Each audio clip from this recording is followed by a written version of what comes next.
Sagittarius, hi, welcome to Mr. Queen PH. At ito ang inyong monthly reading for November 2025. Ayan, so if you're interested in private readings, meron tayong link sa description at sa pinned comment. Paka-check nyo lang information kung paano mag-book for a private reading. And please subscribe to our channel to show your support, like, share this video, at comment na rin kayo kung kayo ay naka-resonate. Ayan. Also, paalala lang, ang reading na to ay general reading, so maaari kayo makarelate. Maaring hindi. And yung ating private reading guys, hanggang ano na lang siya, October 31, 2025, starting November 1, 2025, hindi na po ako mag-accept ng private readings. Okay, Sag, what's up? What's the energy November 2025 para sa mga Sagittarius? Show us the energies, please. For Saggies. Sagittarius. Seven of Cups. You have the Page of Wands. The Five of Pentacles. The Emperor. I feel like meron ka masusolusyonan na financial issues, financial problems, or related sa kaperahan mo, no? Kasi ikaw ay susolusyonan mo to, oo. Kumbaga, hahanapan mo to ng solusyon kahit mahirapan ka. This is going to be worth it for you, okay? Pero, medyo magiging stressful to, okay? So, syempre, this is a general reading. Pwede kang makaresonate, pwedeng hindi. The Seven of Cups energy kasi, yung iba sa inyo, Sag, maaring hindi nyo alam kung ano ang ipupurso nyo, gagawin nyo, sinong pipiliin nyo, alin pipiliin nyo, kasi maaring overwhelmed kayo sa ngayon ng mga nangyayari, no? Ngayon, with the Seven of Cups here, someone is pointing to a certain star here, so ibig sabihin, meron na siyang napili, meron na siyang nagustuhan, meron na siyang, kumbaga, sa rating, yung top 1 niya. So, that's what I'm seeing for you. May mga options, may mga solution ka dyan na ito yung pwede mong gawin, pero ang mapipili mo pa rin yung best option, which is good for you, 'di ba? You have the King of Wands energy. This is someone na talagang andun yung kanyang willingness na mag-explore, andun yung willingness niya to try new things, hindi siya natatakot, gusto niya talagang mag-pursue, gusto niya talagang gawin yung kanyang passion. Okay? So, yun nga lang, some of you, hindi ganun kadali na i-pursue ang passion natin. Meron at merong mga taong or pwedeng tao or sitwasyon na hahadlang sa'yo. Itetest ka niyan. Itetest ka kung gaano mo ba talaga ka gusto yon. Are you really dedicated? Are you committed? 'Di ba? The moment you lock in, no? The moment na doon ka talaga naka-focus, makukuha mo yung resulta na gusto mo. And hindi siya madali, ha? Hindi madali yung proseso. May mga sleepless nights ka. May mga times na parang kahit sa pagtulog mo, yun pa rin ang napapanaginipan mo. But for as long as meron kang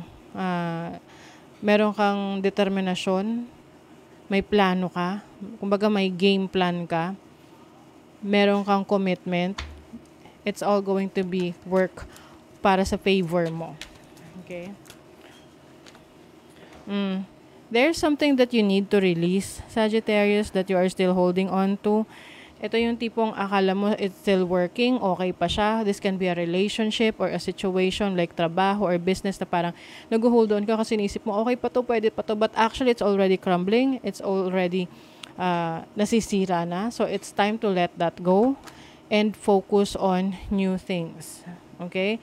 With the King of Cups, feminine energy here, this is pagiging creative. Alam mo yung mga diversion, alam mo yung mga kaya mong gawin, yung mga ibang direction na pwede mong tahakin.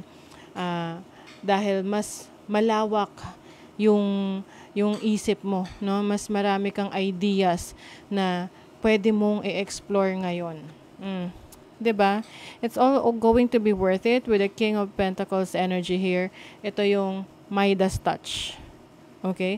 Meron kang Midas touch. This is the energy of Jupiter. Sagittarius is ruled by Jupiter. Jupiter is the planet of expansion, exploration, and also abundance. So the moment na maging focus ka, hindi ka distracted, no? Kasi alam nyo, pag tayo ay distracted, kahit ano pa yung gusto nating goal na ma-achieve, mahirapan tayong ma-achieve yon dahil nadidistract tayo sa mga nangyayari sa paligid natin.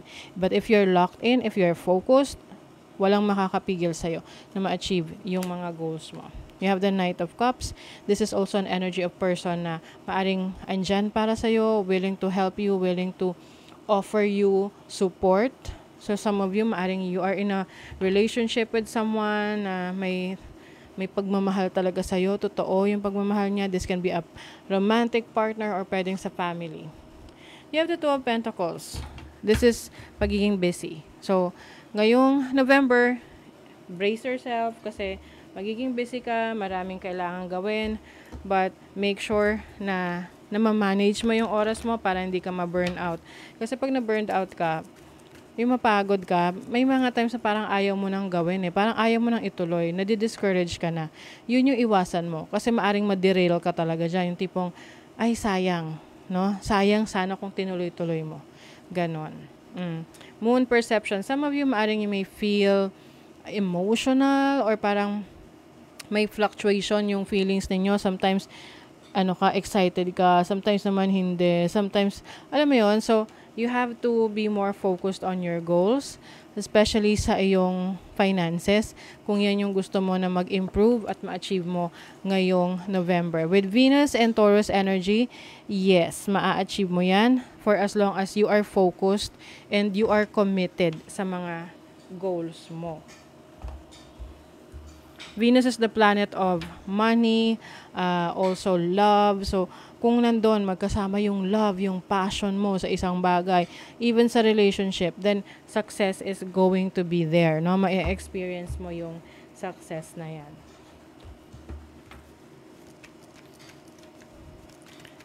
Let's see what else. Diba? Ano ba yung sabi ko kanina, Saj? You have to let go of something that is no longer serving you.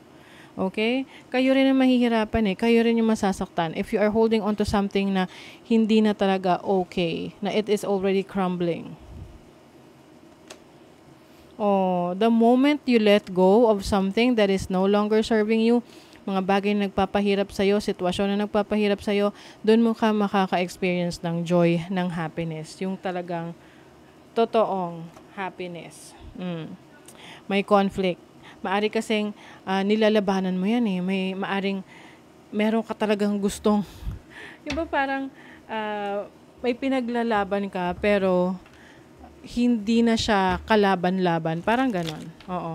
So you have to choose your battles. Kumbaga, pipiliin mo kung saan ba worth it yung energy mo, yung effort mo. Para hindi masayang. 'Di ba? Money, career, finances, you have the Moon. You have the Seven of Swords. Nako.